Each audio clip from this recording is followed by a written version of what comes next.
जय हिंद दोस्तों, कैसे हैं आप सभी लोग। आई होप अच्छे ही होंगे। दोस्तों, आज की क्लास में हम सोशल फार्मेसी का जो चैप्टर फर्स्ट था उसको कंप्लीट करेंगे।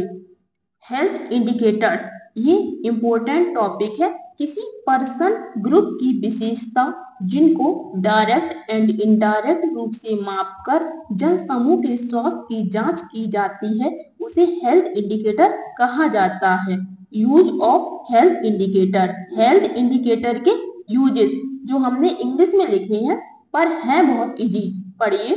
Number 1, measurement of the health of the community. Second, description of the health of the community. Comparison of the health of the community. The health indicator के अंदर कुछ point हैं। Number 1, mortality indicator. इसके अंदर कुछ point हैं। Point number 1, crude death rate. Crude death rate क्या होता है?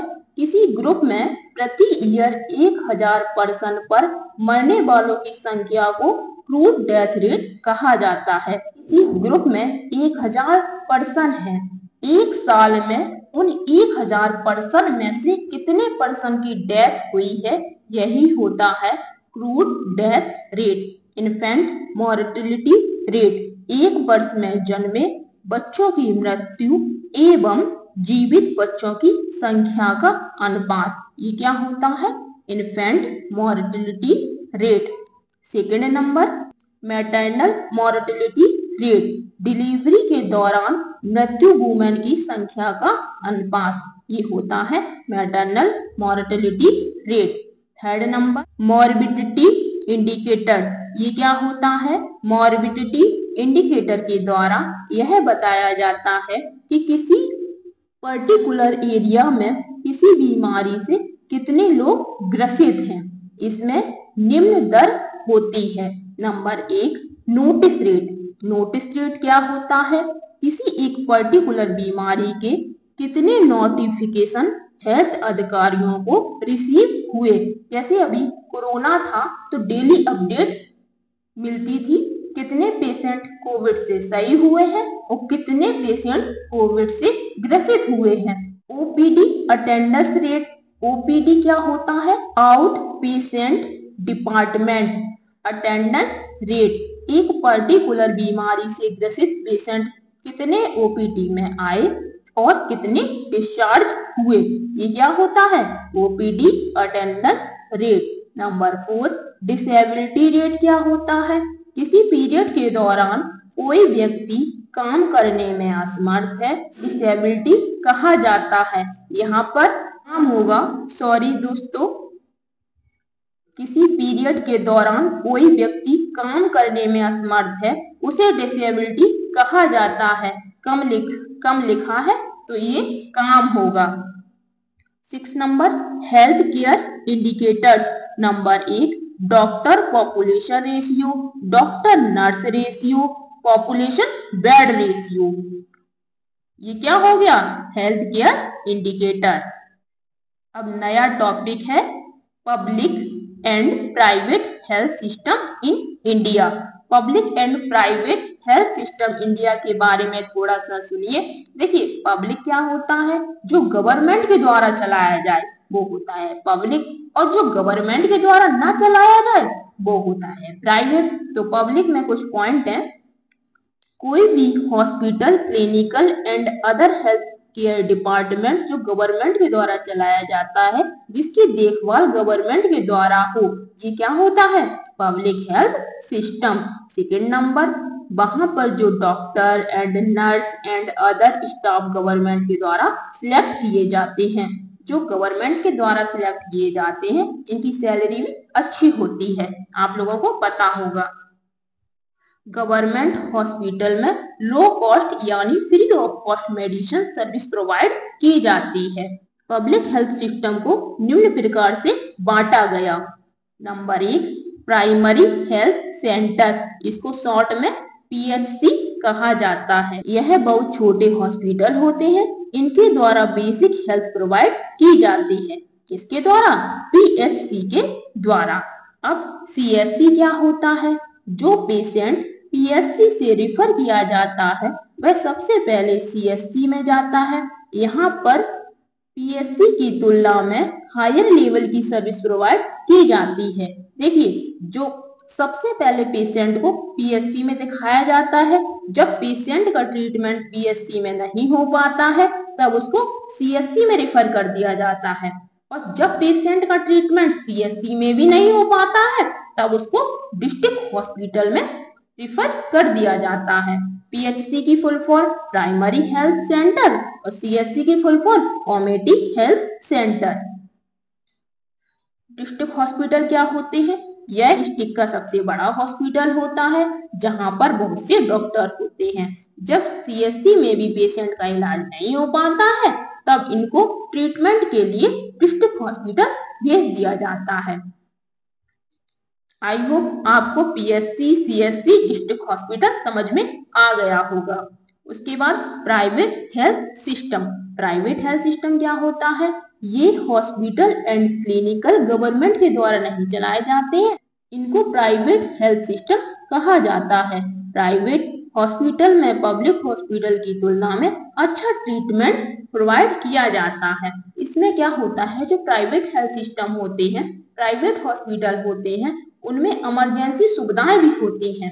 ट्रीटमेंट कॉस्ट को समझिए, जैसे रूरल एरिया गांव का एरिया, अर्बन एरिया सिटी का एरिया। अब रूरल एरिया में क्या होता है, जो पब्लिक हॉस्पिटल होते हैं उसमें अगर मेडिसिन हमको 80 रुपए में मिल रही है तो प्राइवेट में वही मेडिसिन हमको 300 रुपए में मिलती है। ये होता है रूरल एरिया। अब अर्बन एरिया क्या होता है, जैसे कोई मेडिसिन हमको पब्लिक हॉस्पिटल में 100 का मिल रहा है तो वही मेडिसिन हमको प्राइवेट हॉस्पिटल में 500 रुपए का मिलता है। ये होता है rural and urban area. National health mission, ये क्या होता है? नेशनल हेल्थ मिशन को 2 पार्ट में बांटा गया है। आप लोग फुल फॉर्म को भी ध्यान में रखिएगा। देखिए, हम साथ में लिखते भी जा रहे हैं। NHM, इसकी फुल फॉर्म क्या होती है? National health mission. Number 1 national rural health mission, NRHM की फुल फॉर्म है। Number 2 national urban health mission, ये क्या है? NUHM की फुल फॉर्म। अब NRHM क्या होता है? यह मिशन 12 अप्रैल 2005 में लॉन्च किया गया। नंबर 2 यह देश के रूरल क्षेत्रों में अच्छी हेल्थ केयर सर्विस प्रोवाइड करने के लिए बनाया गया। यह मिशन लगभग 18 स्टेट पर फोकस किया गया, जिसमें कुछ निम्नलिखित हैं: UP, MP, Bihar, Rajasthan, Assam, Manipur, Nagaland, Tripura, Himachal Pradesh, ETC। इसका गोल क्या था? नेशनल रूरल हेल्थ मिशन का मॉर्टेलिटी रेट, बच्चों की मृत्यु दर को कम करना। मैटरनल मॉर्टेलिटी रेट का मतलब क्या था? माताओं की मृत्यु दर को कम करना। अब क्या है? नेशनल अर्बन हेल्थ मिशन, इसको कब लॉन्च किया गया था? 1 मई 2013 को शुरू किया गया। ये मिशन सिटी में रहने वाले poor workers, children, homeless person के लिए बनाया गया। देखिए, जो बच्चे सिटी में रहते हैं पर उनके पास रहने के लिए घर नहीं है, जो वर्कर्स पुअर हैं, उनकी हेल्प के लिए इस मिशन को लाया गया था 1 मई 2013 को। इसके गोल क्या है? सिटी में रहने वाले गरीब लोगों के स्टेटस को बदलना। सेकंड, उन तक मेडिसिन एंड अदर फैसिलिटी को पहुंचाना, गरीब लोगों को सुविधा प्रोवाइड कराना। ये क्या है इसके गोल, नेशनल अर्बन हेल्थ मिशन के। नया टॉपिक, इंडियन पर्सपेक्टिव, इसको नेशनल हेल्थ पॉलिसी कहा जाता है। नेशनल हेल्थ पॉलिसी अभी तक 3 बार आई है। कब कब आई है? 1983 में, 2002 में और 2017 में। तो point number 1, national health policy में नेशन के द्वारा एक गोल तैयार किया गया है। इंडियन गवर्नमेंट के द्वारा फर्स्ट नेशनल हेल्थ पॉलिसी को 1983 में लाया गया, सेकंड नेशनल हेल्थ पॉलिसी को 2002 में लाया गया एंड थर्ड नेशनल पॉलिसी को 2017 में लाया गया, जिसके 4 मुख्य लक्ष्य थे। फर्स्ट लक्ष्य क्या है? Non communicable disease and infection disease को समाप्त करने का गोल तैयार किया गया। सेकंड क्या है? Health care system and hospital की संख्या में तेजी से वृद्धि करने का गोल निश्चित किया गया। थर्ड क्या है, गरीबी को देखकर सरकार द्वारा फ्री हॉस्पिटल सेवा प्रोवाइड की जाएगी, जैसे जन धन सेवा, आयुष्मान कार्ड सेवा, ETC। देखिए जिनके पास ये कार्ड होते हैं उनको government free of cost treatment करवाती है, उनसे कोई पैसा नहीं लगता है जिनके पास ये कार्ड होता है। फोर्थ में क्या है, प्राइवेट हॉस्पिटल की तुलना में गवर्नमेंट हॉस्पिटल बहुत कम है। सरकार द्वारा एक नया मॉडल तैयार किया जाएगा जिसका नाम पब्लिक प्राइवेट पार्टनरशिप है, जिससे लोग प्राइवेट हॉस्पिटल में भी फ्री ट्रीटमेंट करवा सकते हैं।